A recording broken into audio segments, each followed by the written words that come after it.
Hello, Internet. This is Ruben, and along with my buddy El pinche Steve is here. Remember, that means helper. Angel, your boy Angel. And David, and we are accompanied by Minvera4Shelton, who I'm a candidate for sheriff. fantastic Minerva. Yeah, Welcome. guys, so elections are coming up, and we decided to bring someone that we think would be a good candidate for sheriff. And we'll start by letting her tell you a little bit about herself, and then we will go on from there. Okay, so I was originally born in Oxnard, California, because my parents were working the fields back then. And they always wanted to go back to their beautiful country, so we went back to Mexico to a little town called Michoacan, Paracho, Michoacan, which was beautiful, but now it's been taken over by the drugs. But yes, so at the age of 8, my father needed a surgery, so we had to come back to the United States, and we moved back to the U.S., and I went to college. After college, I went into the military, and after the military, I joined El Paso PD, which I was there 5 years. The area that we're in was one of my patrol areas, so I'm back into my stomping grounds. Nice. And after the attacks on 9/11, I joined the FBI, where I spent a career of 21 years working criminal matters and counterterrorism matters. My last 5 years in the FBI, I was a supervisory special agent, and just recently retired a few months ago. It's been a couple of months ago, just so I could prepare to run for sheriff, El Paso County Sheriff. Wonderful. Thank you. Thank you. That's a nice resume. That's something to be proud of. You know, it sounds exciting. Was it? I'm sure your job was exciting. Yeah. Well, thank you for saying that, but I really never said it. I really kind of kept it to myself. I know it sounds silly, but I've been so busy all my life, my career, that when I would go home, I just wanted to be mom. Kind of So cringy, my but son was thank always you. in soccer games, and so once I left work, it was like my mom hat went on, and it's a good, nice balance to have.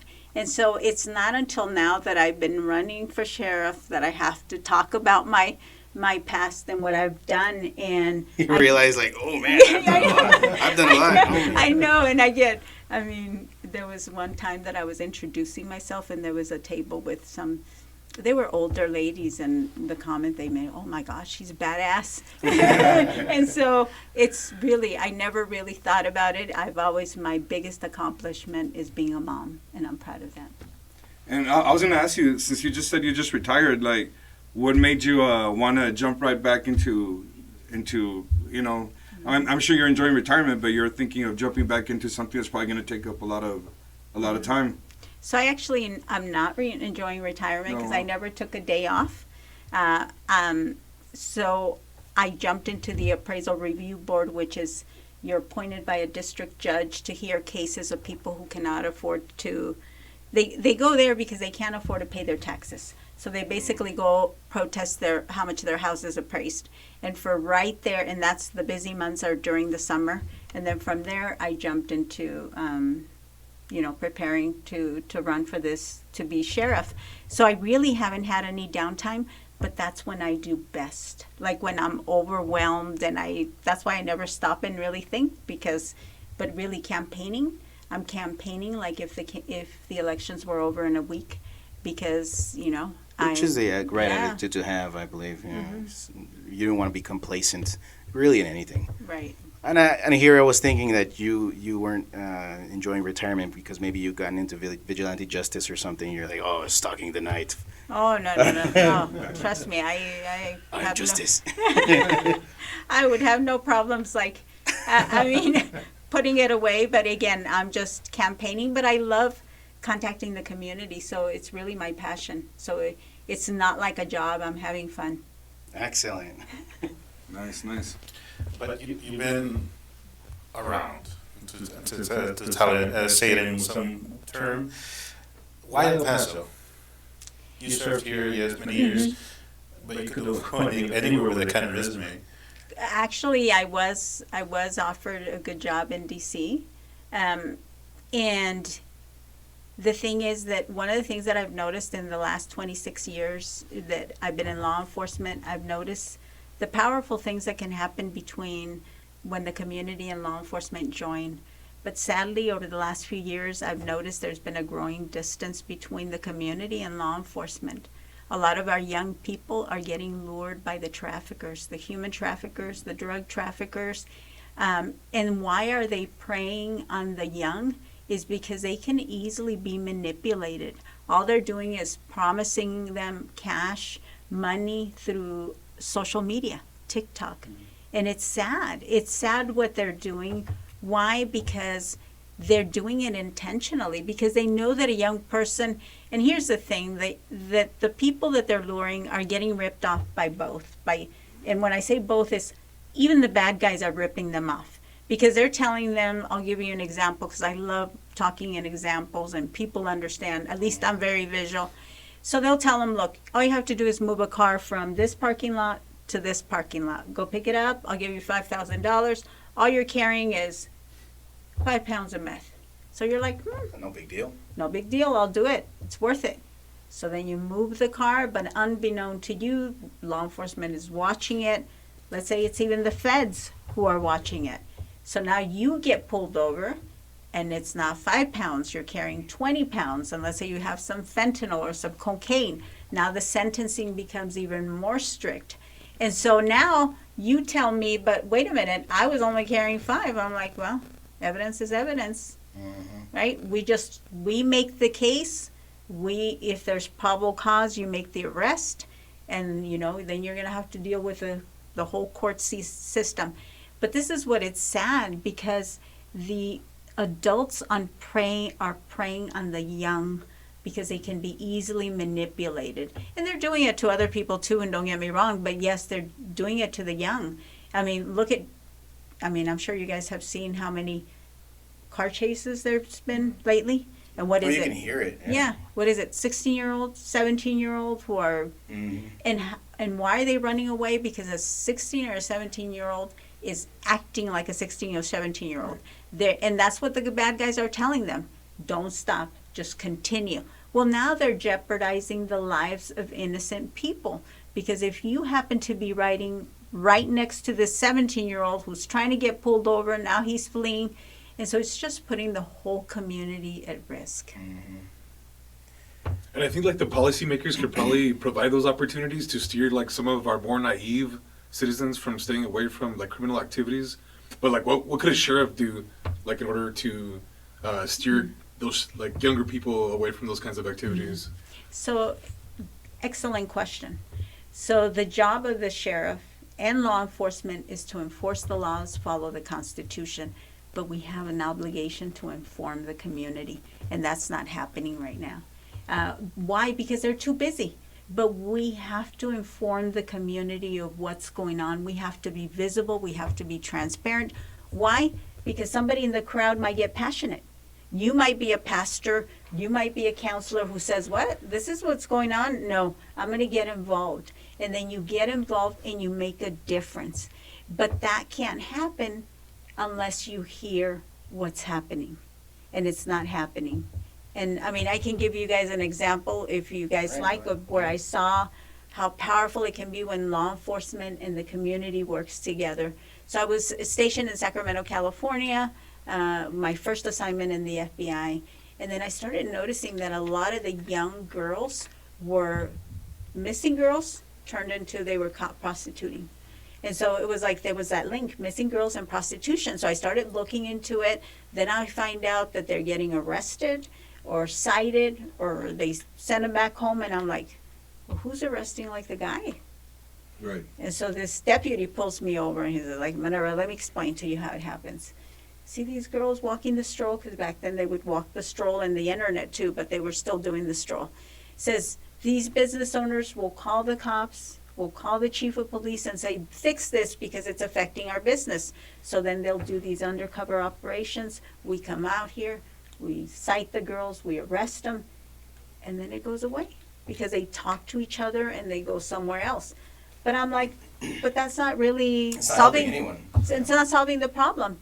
And So what I did, I thought, I'm going to do something about it. Hey, So you I make a fuss about it? So I started a task force. I recruited officers from Sacramento PD, from the Sheriff's Department, and we started this task force and became very successful. We would do undercover operations in hotels, recovering young girls all the time. And then I started talking about, hey, there's no rehabilitation center for these girls. So then because of all my talks that I would do, and the media would get my search warrants, my complaints, and they would read the stories about what we would find. Some girls had cigarette burns all over their body, or just whatever they were suffering. So then a lady calls me one day and says, you know, Minerva, you talk about that rehabilitation that doesn't exist. I'm that lady who's going to create that. And not to take too much of our time here, but she does eventually create. We would go giving speeches everywhere. I would talk about the law enforcement piece. She would talk about the passion. To this day, that rehabilitation home exists. Awesome. And again, why? Because law enforcement was being open and transparent, saying what we were seeing. Right, exactly. And that's where somebody in the crowd, not everybody, somebody in the crowd will become passionate about the problem. So you're not interested in just solving the symptoms. You're interested in like the entire root cause and pulling out the entire weed, right? Well, I mean, like I said, law enforcement is there to enforce the laws, but I do have a passion about talking about things. And as your next sheriff, I will meet with the community at least 3 times a year in person. Big settings, town halls, and I'm going to tell you what kind of crime we're seeing, and I'm going to tell you how your hard-earned money is being used in the Sheriff's Department. Why? Because right now that's all a secret. And it shouldn't be a secret because it's your money. Your money is funding the Sheriff's Department, and I had to get a Freedom of Information Act to find out how much is being spent, and even that's so confusing. It's like, why is this confusing? And why do I have to file a Freedom of Information Act? If you go Should to be out in the open. Yeah, if you go to their website, their last annual report is from 2016. Oh my. And what are some of the hard-hitting topics that you want to discuss like right now that you're seeing in El Paso? Well, again, I was in the FBI, so the sheriff covers the county. So in the FBI, one of the things that I was doing right before I left was I oversaw as a supervisor the Crimes Against Children Task Force. Then I went over to gangs and drugs, and that's where I saw some of the traffickers, what they were doing. And after that, I went to go work with the Joint Terrorism Task Force. And so we were seeing a lot of the stuff that is going on with the open border, what's happening.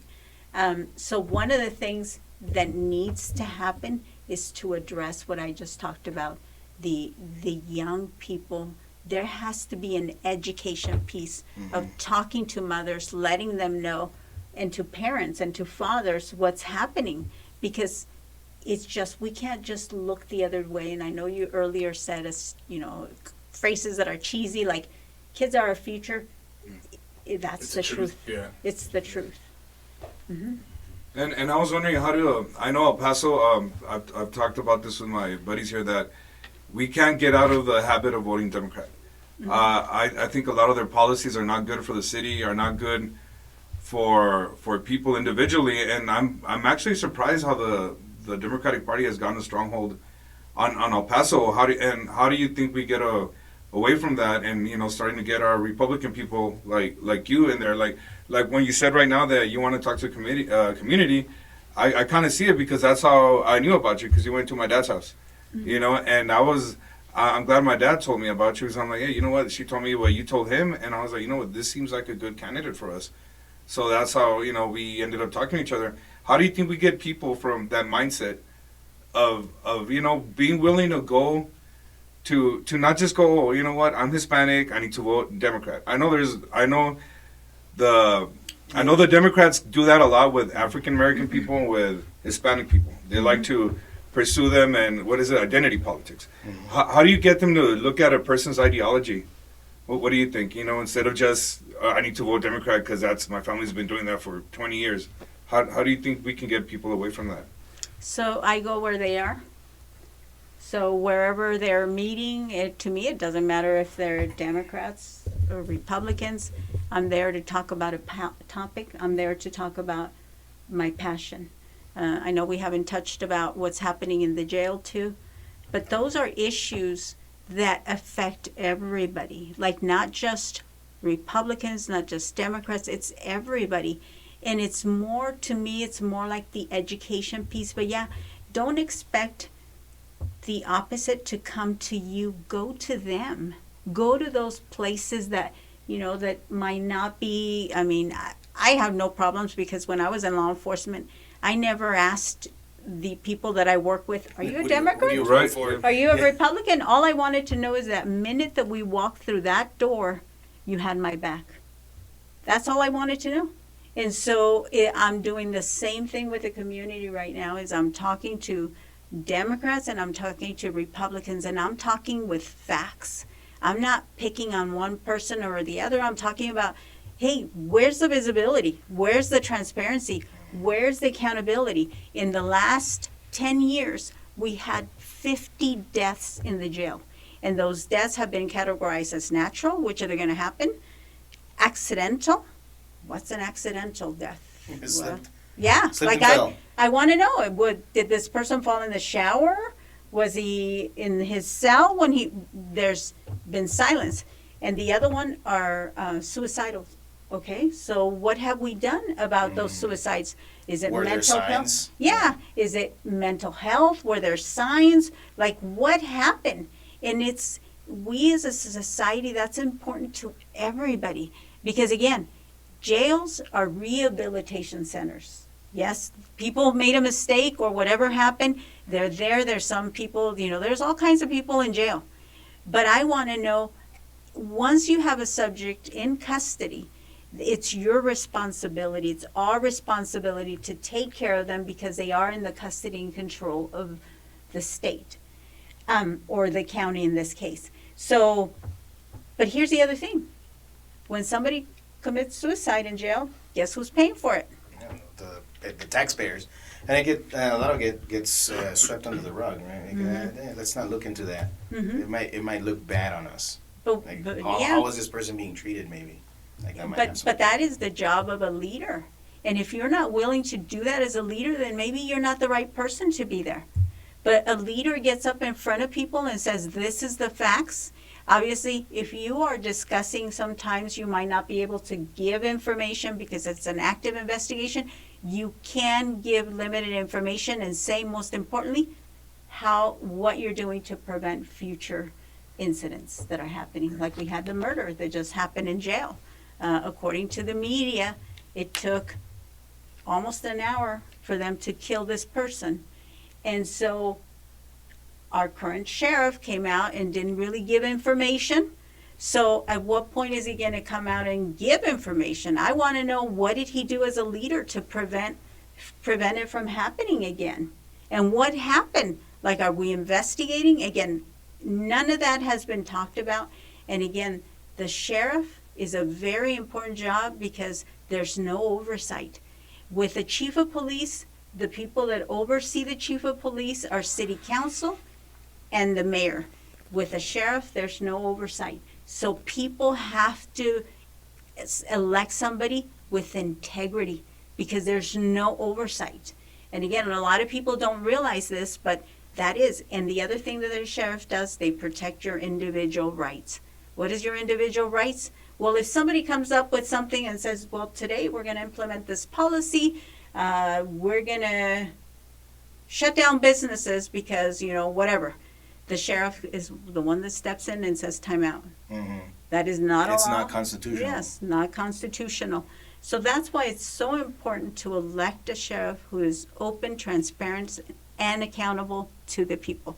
And that's what I'm talking to about the community. I don't know what I talked to your dad about. I wish I could remember it, but I talked All to sorts him of things. He told. I think you were there for a while. He goes, I wasn't ready. I would have talked to him. But yeah, he says you guys had a long, you know, the things that go on in El Paso, the border, crime. I think a lot of people are just disappointed with politicians overall. You know, like with what's going on. They say one thing, and then of course it's always the opposite. And it's just El Paso seems like we've been in this for a long time. We can't get out of this, and it's just to me El Paso seems a little chaotic right now. You know, El Paso's always, and it's still a great place, but you know, it's just. I mean, I know the sheriff just to come to politics. Like, I always see more holes in the street. The city's being run down. Like, I wonder I wonder where money's going to, because I don't see the city. This is a awesome city with great people, and just when I see a lot of holes in the street, I know a lot of people complain constantly. Like even on the freeway, sometimes you're going 65 miles an hour and there's potholes, and people are just disappointed with politicians overall. So, yeah.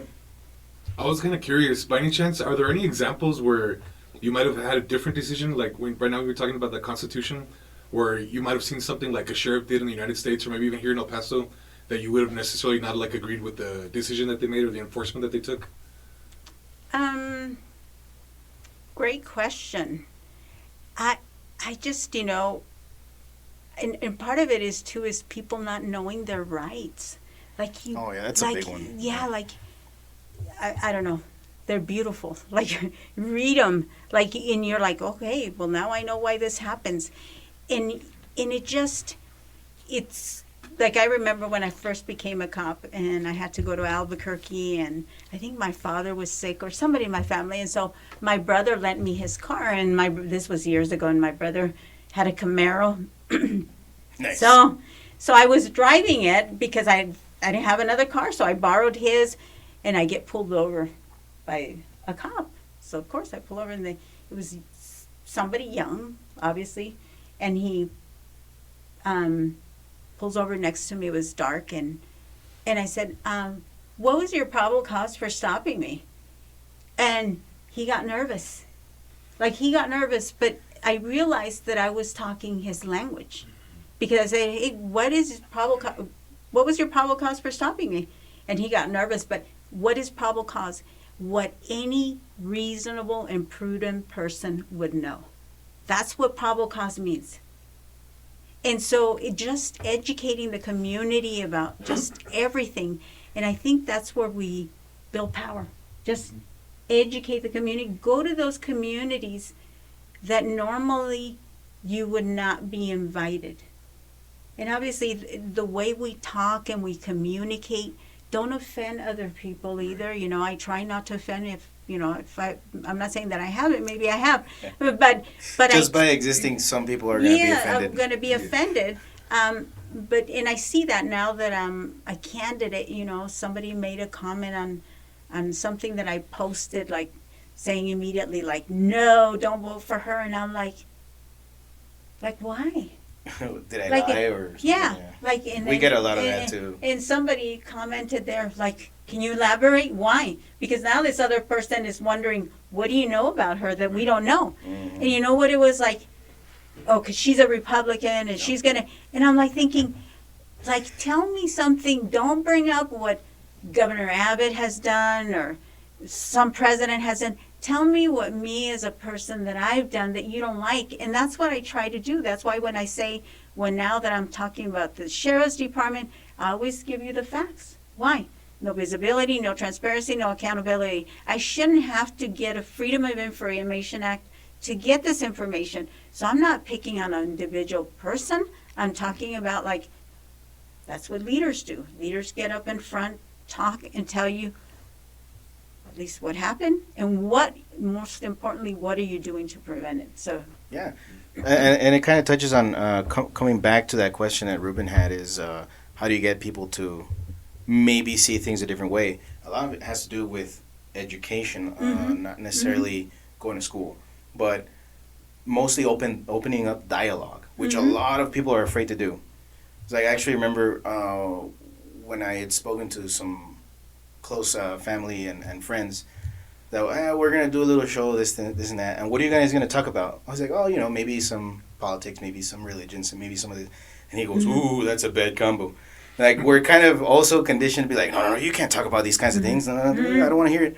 I've actually gotten in a lot of arguments with people in good faith, just trying to understand, okay, this is your point of view, but why? And it's like, always the other person, at least in my experience, the other person kind of just mulls it over a little bit. You can kind of see it in their face. They're like, maybe you have a point. They're not going to admit it in the moment. And the funny thing is, those conversations that we've been avoiding for years are probably the most important ones. Yes, exactly. That's why we're in these positions that we're in. Exactly. And the same thing when somebody tells you, well, again, somebody maybe who attends a church will tell you, well, no, we can't do politics. Everything inside the church is politics. Yes. I'm sorry, Thank but you. it is. It is. And That's again, okay. and I tell people, like, people are so scared of the nonprofit, I might lose my nonprofit. No. If you can invite me to the nonprofit and say, you know what, we're not endorsing Minerva, but we want her to come up here and introduce herself and tell you why she's running for sheriff, then you're covered. Because now you're saying, we don't endorse her, but we're giving her the opportunity to come here and introduce herself. So I even tell people, if you want to invite me to your nonprofit and say that, I'm okay. Just give me the opportunity to talk to people. But yeah, when they say also, well, we can't have politics. Well, I'm sorry. Everything that's happening inside the church is politics. Well, there's also that point in that a lot of what is happening nowadays is that they're getting more control over the population because they keep disconnecting these things that are supposed to be connected. As you said, the church, the principles that it goes by, has to, in a sense, infect what we think, what we believe, what we live by. Oh, And then the we- disconnect that you also saw between the people and the sheriff. That is why they're not held accountable, because they disconnected us from the sheriff. They said, we're an all-powerful institution that we oversee everyone, and you have no say in anything. That reminds me of Eric Cartman. I don't know if you know South Park, Eric Cartman. I'll do what I want. Respect my authority. Oh, yeah. See, and that's an excellent point that you bring up, because you shouldn't look at law enforcement that they're up here. You shouldn't. They're servants. Yes. And I tell people, when I was in the FBI, I would go into communities normally not visited by other agents. Why? Because I wanted to inspire the future generation.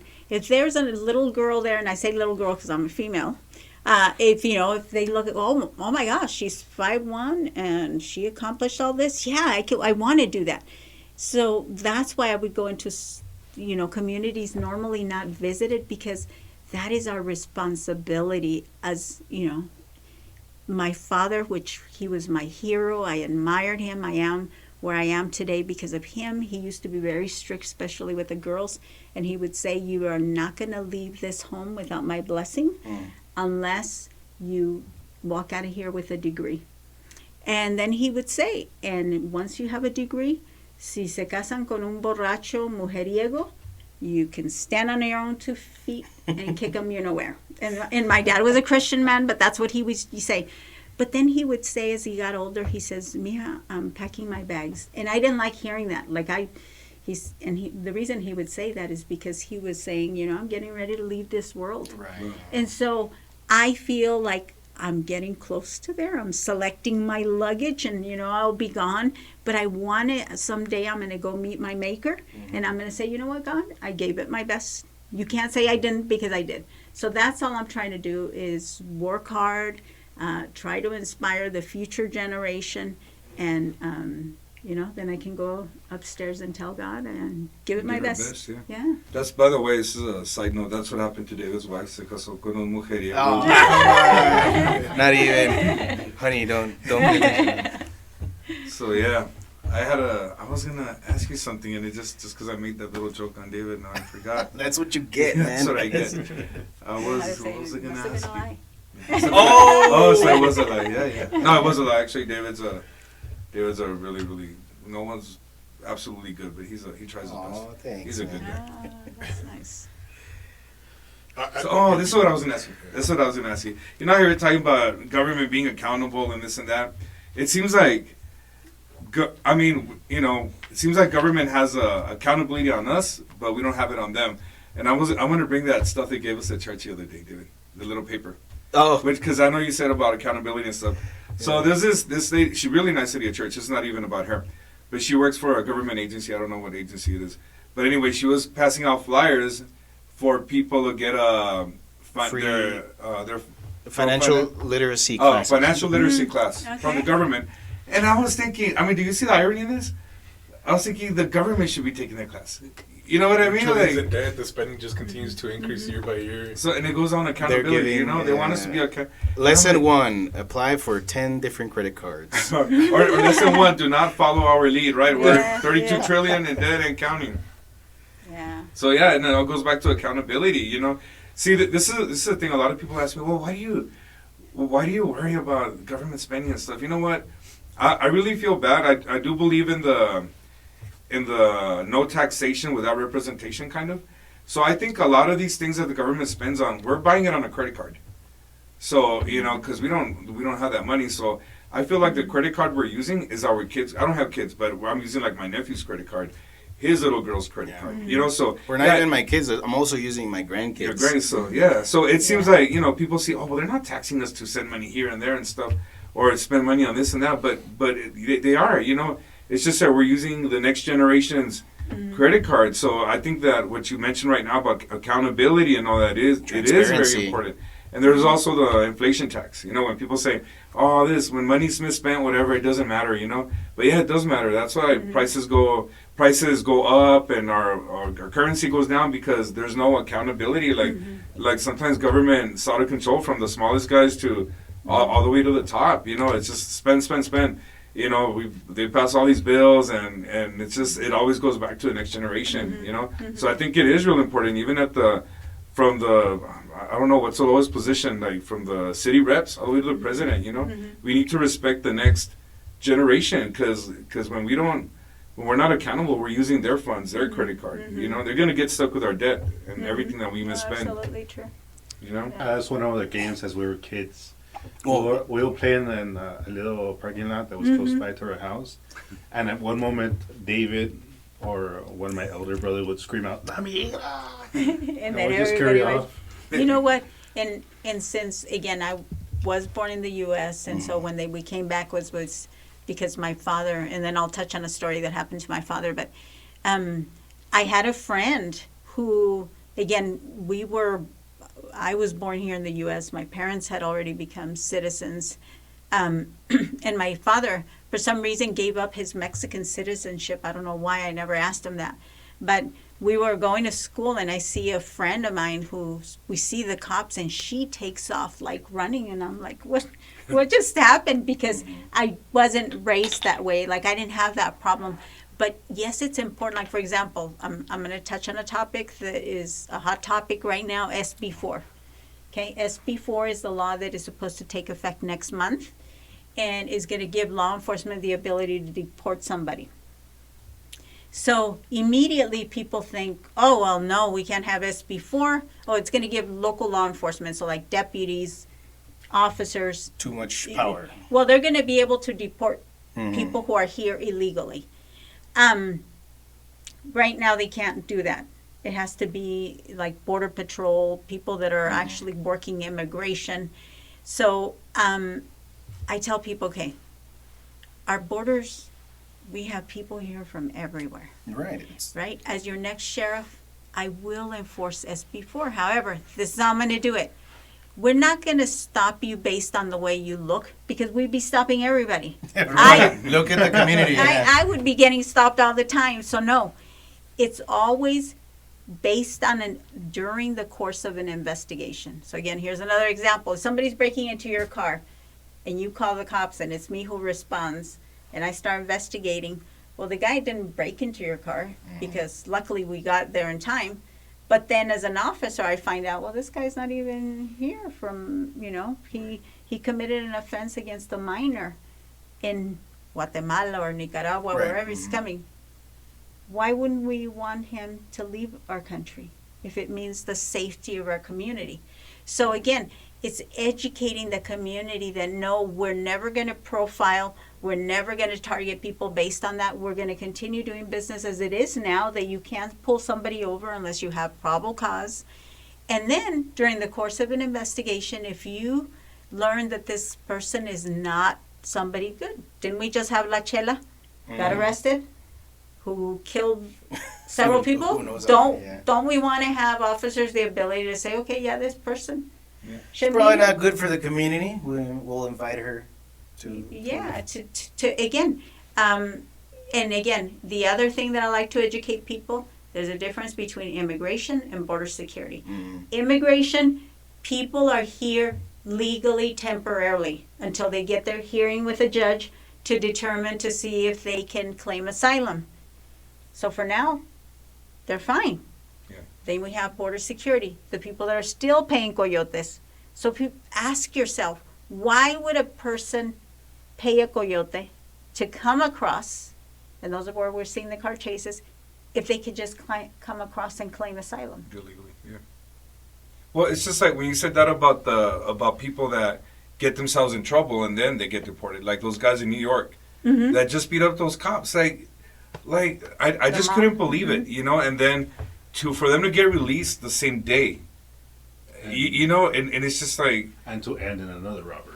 oh yeah, and then the guy stole again like a week later. So so I mean, I think that's the kind of people that you're referring to. Obviously, those aren't model citizens. I believe that's called probable cause. Well, I don't know. You beat up a cop, and they were. It wasn't like a show. I mean, these guys were ruthless. Like it looked almost like a UFC fight, but not even 1-on-1. Like a couple of people on you know. And it's just I just couldn't believe my eyes. You know, like. And there's, you know, fortunately, there are a lot of those. You know, I know there's a lot of people that do need to escape from where they're from, but there's also a lot of people that are up to no good. Yeah. I mean, bad people are going to take advantage of a situation no Yeah. matter what. So they see an influx of people crossing. People are going to look at that, and that's something that Angel really speaks up about is the trafficking. You know, it just allows more and more and more trafficking, especially, unfortunately, tragically, of minors.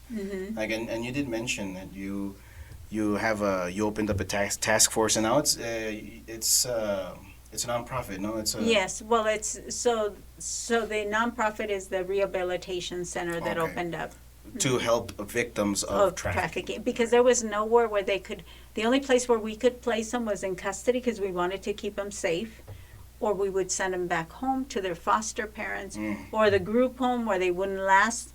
So now this rehabilitation, at least so it was all volunteer work back then. I don't know how it is now, but counselors would try to help these girls because most of them were awards of the courts. That means that we as a society took them away from the parents because either dad was in prison, mom is addicted to drugs, and now we gave this child to a foster parent or we gave it to a group home. And we failed as a society to keep them safe because they're not happy there, so they would run away. Once they're out in the streets, they would become victims. And what constitutes rehabilitation? I guess is what does the program do for them specifically? So it's funny. This lady before she even got this house, she would always say that God had placed this in her heart, and she would say, I imagine a house that's going to be far away from the city. It's going to have a white picket fence. It's going to have a lot of land to have horses and animals because those are animals that heal people. Right. You know, and I forget what it's called, but there's a therapy that's all about that. So again, this lady got a house donated to her. The house was far away from the city, 50 acres of land, Wow. Enough to keep horses and all kinds of animals. And it had a white picket fence. Oh. Yeah. So it was it's a magnificent story, but I wanted to, because I know time is going by quickly, the conversation is great. I know you asked like my passion for going into law enforcement. So after we came to the States, my father had already learned a trade. He was a television repairman. Back then they could still fix TVs. And he got his open heart surgery. That's the reason why we came back to the States. And a year after he started feeling better, he got offered a better job. And he had 6 of us. There was 6 kids. So, of course, he's going to take a better opportunity. And, so he gives his boss a notice saying, I got offered a better job. I'm going to take it. So his boss says, oh, yeah, ¿quieres ir a trabajar con alguien más? Sure, go ahead. Before you leave, pay me the money you owe me. So my father's like, what are you talking about? Says, every pay period, you ask me for a paycheck so you could send your family money. And my dad says, yeah, but I pay you for that check with the cash that you pay me because my dad used to get paid in cash. He says, prove it. Yeah, you can't.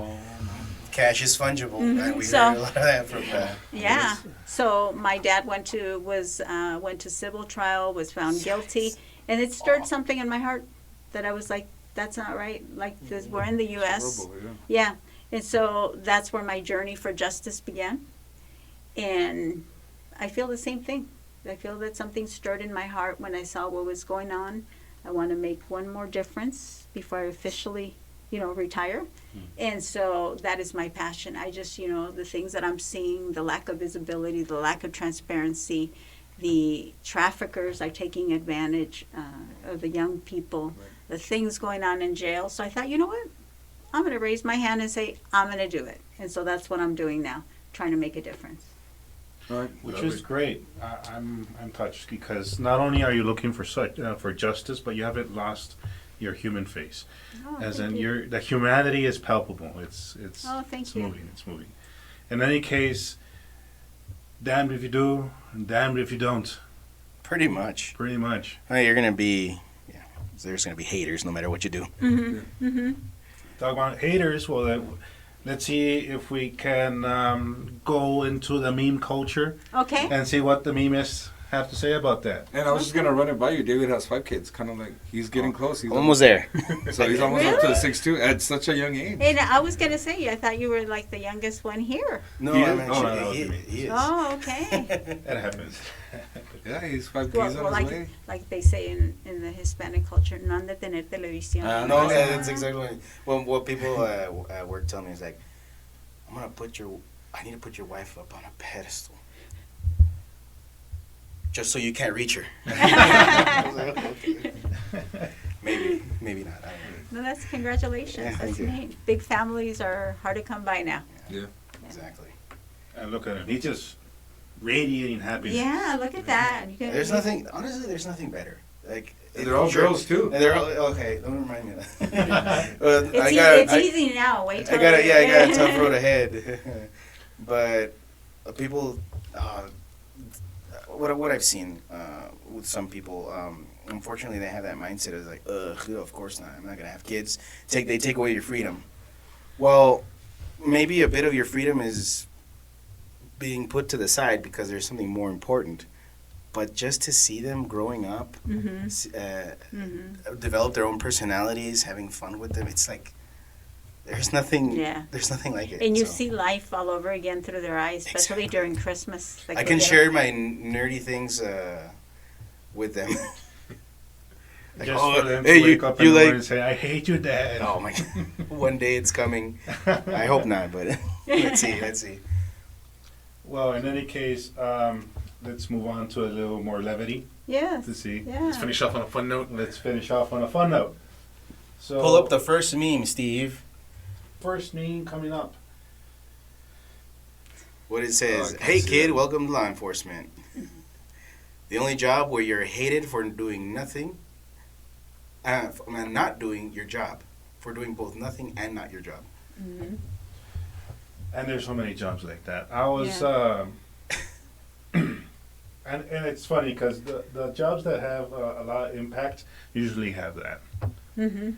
Is that doesn't matter what you do, someone's always going to be hating you. Someone's always going to be behind you with a knife. You're a Yelling. tyrant if you're tyrant, enforcing yes. the Constitution. Exactly. And it's funny because I was for a large part of my life preparing to be a priest. Okay. And I was stationed over there in Spain, and I was yelled at the street a few times, like, "You're lying to the people, you pigs, you crows." I'm like, "Oh, okay, well then it wasn't me, Wow. but I'm trying to make a difference." Yeah. But it happens. It's so Yeah, it human. doesn't matter. It doesn't matter. Doesn't And matter. just to clarify, I think the meme said that where you're hated for doing and not doing. Not Yeah. doing. So like either way, you're wrong. Whatever your choice was, You're you always- picked A. It should have been B. Yeah. Yeah. That happens with most jobs, even Yeah. like all sorts of jobs. Always, you should have done it this way, or should have done it that way. You know, it's armchair quarterbacks. Mhm. Yeah. So next one. Mom picked me up. The weak men are creating hard times. Do you know that whole the cycle? What's it called? It has a name, right? Good. Oh. It's like the weak men create rough times create hard men, and hard men create strong And times. good times. Yeah. And good times create weak men. So the whole cycle. So we're basically, I don't know about y'all, but I'm kind of seeing that The rough more and times. more. Yeah. We're going through a rough time that's being created by, unfortunately, Mhm. weak men.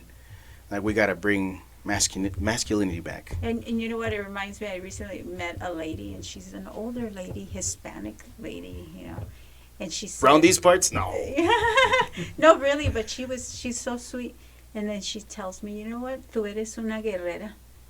Y dice, ¿y sabes cómo nacen las guerreras? Cuando no hay hombres que se levantan. So goes back with me, Dang. right? Because Yeah. Look at that. because I'm just. Guys aren't stepping up. Women have to do it, right? Yeah. I thought that was interesting coming from an older lady, but yeah, it goes with your meme. That's like right? a mega compliment right there. It is. Yeah. Yeah. And It these really older does. folks, they went through stuff that we can't even imagine. You know, like as hard as it is right now. I mean, those people really went through stuff like the Great Depression. Those are warriors, you know. So I think maybe they do look at us and like, you guys are crying about that, you know? Yeah, Exactly. Oh no, I have anxiety. Yeah. Well, yeah, we all do. Get over it. I mean, So, next one. The people saying Trump will be a dictator put you on a watch list for buying a Bible, oh, yeah, did you which hear is that? it's kind of scary. Happened in the news. Someone was it a whistleblower? They're stating that unfortunately, FBI is going into purchase histories and marking anyone who has like a Bible purchase, saying, this one might be an extremist. So Oh, what happened there? it's That's why I got him to buy my last Bible. oh no, I've been marked. no. So then this is what happens about taking a stance and taking a stance as a leader. As a leader, you have to put your foot down and say, well, wait a minute, you receive a lead because now you're getting leads from everywhere. Hey, this kid is acting kind of funny. Oh, this person is buying these questionable books. And he bought some Like magazines. the Anarchist and cookbook or something? so then I look at this lead and I'm like, well, this is against the law. You might as well come to my house too because I like to buy history books. I read history books because I'm just fascinated by history. I'm not getting a lot of reading right now, but I do. Normally I would that was my thing I would love. And I also buy things to do with weapons because as in law enforcement, I mean, I have a weapon and, you know. Plus, they're really cool. And you're in Texas. You're in Texas. It's a Texas thing. So it's like, so The- that's where a leader steps in and says, time out, no, we're not going to follow up on this. But if you have somebody who's afraid and is going to say, well, if we don't follow up on this lead, then what if this person does something bad? Then it's going to come back on me. And so it's kind of this thing where law enforcement are really in a tough situation. But that's where you need strong leaders to step up and say, you know what, right now there's nothing here. We shouldn't look at, but everybody's afraid. Everybody's afraid because now if you make a decision not to follow up on that lead and something bad happens, it's going to come back on you. So again, I'm sharing those little things that it's just the other thing that people come up will say, okay, FBI arrested all these January 6 guys. And what about Black Lives Matter? They started all these burnings. Okay. Peaceful burnings. So Mostly but I'm peaceful. just going to put this out there so people can think about it. Just think about it. January 6 guys. They took selfies. They uploaded them in Facebook. They shared them with friends and were proud of what they were doing. The other individuals who did the burnings happened late at night. They cover their face. Under the cover of darkness, yeah. Under the cover of darkness. So think about it. If you're an investigator and I post a selfie about myself, breaking the law. I just made your life a little easier. And if you do something else, but you covered your face, you did it in the darkness, you didn't tell anybody, like, where are you going to follow up? Mm-hmm. That's actually really funny that you mentioned that. And a lot of these J6ers, maybe some of them went a little overboard, but the majority of them, they were actually flagged in. They're like, okay, you guys can pass through. And there's so much to all that. But again, that's one thing that, again, it's about the education piece. Just take that in with everything else. I can tell you, because I know the FBI, I'm no longer part of the FBI. I moved on. Yeah, I want to make that clear. I'm no longer part of the FBI. We got patted down right now. No, but you have hardworking people protecting the communities that we live in because, again, I wasn't from Sacramento, and I was there, and I was passionate about this is not right. And so you still have, a lot of good people who want to make a difference. Is it political? Well, when you go to D.C., and I had the opportunity to be stationed in Washington, D.C., it's a whole different thing. But one thing, another piece that everybody needs to keep in mind, the job of an investigator is you make a case. It's like a puzzle. You take a puzzle, you put it all together, and then you present it to the Assistant United States Attorney and say, hey, USA, I have this case together. Do I have enough? DOJ, they're political. They get appointed by when a new president comes in. Yep. So we cannot make cases. We only put them together, and then we present them to an attorney who is under DOJ. So again, that's the difference. Right. And of course, there's since DOJ is appointed, there's always going to be an agenda. So that's really all that meme says. Like, what's the agenda looking for right now? Ooh, it's people people buying Bibles or buying MAGA stuff. Mm-hmm. Like, those are the guys that are under the microscope. It's just poking fun of it at the ridiculous notion of Department of Justice, but they're maybe they're not investigating the people they should be. Yeah, just a little funny thing there. Yeah, no, yeah. I love how it opened up the conversation. Was that our last meme? That was the last meme. Oh, I had one last thing because I couldn't find it. I thought I had screenshotted it to share. I'll just go over the premise real quick. There's a guy that's protected by a few guards that are armed. But the important person ends up getting shot anyway. So the meme said, why is it that people think that arming staff in school is a good idea? When this guy got shot and everybody was armed, everybody around him was armed. Like, I don't know, what's your opinion on that? Of course, people would have to be trained rigorously, mm-hmm. But do you think it's a good idea to have some staff members, maybe a teacher here or there, and maybe extra security guards at schools where unfortunately some shootings happen? Mm-hmm. Like, could it be a preventative measure? Maybe a shooter gets the idea and says, I want to go do some damage. Where should I go? Where I know there's not going to be anybody mm-hmm. armed, or where there might be somebody armed. Yeah. Excellent question. So I have a daughter and a son, but my daughter one time asked me, Mom, what's your favorite accessory? I said, my gun. Because nice. I can't buy anything. My jackets were bigger because we always had to hide the gun. I can't buy pants unless they have belt loops because my belt needs to go on there and to put the gun there. So I've never left home without it. And there was one day that I left home without it, and I had an experience. Really? Yes. And it was, real quick, because I know we're out of time. So I went to Albuquerque. My mom was sick, and I had to fly because we knew she was, getting close. And so I thought, my son was young, and we had to fly armed all the time because we're agents. And I thought, you know what, I just don't want to deal with that because, you're carrying a baby and, I'm just going to fly as a mom. So I did. I left it at home. I go to Albuquerque, and I'm supposed to go visit I'm staying with my brother, and my sister is in her own house, and we're supposed to meet at my dad's house. So she takes off, and she gets there before me. She says, Minerva, don't come because it's surrounded by cops. They're not letting anybody through. And so I'm like, okay. So I missed it because I hadn't left, was running late. And so come to find out that the guy that they were looking for was like an armed bank robber or something. That individual ended up in my dad's backyard and was hiding behind a couch. Wow. And I always look back at that incident saying, like, oh my God, like, can you imagine if I would have been inside the house with my dad and I wouldn't have had my gun with me? Like, never leave home without it. So that should answer, I hope, your question about how I feel about, but excellent point too. be trained in it. Yeah, Be you gotta comfortable with it. You just can't hand anybody. Yeah, yeah. You have to, and being around guns, like when I had again 2 kids with my daughter, I was in the PD.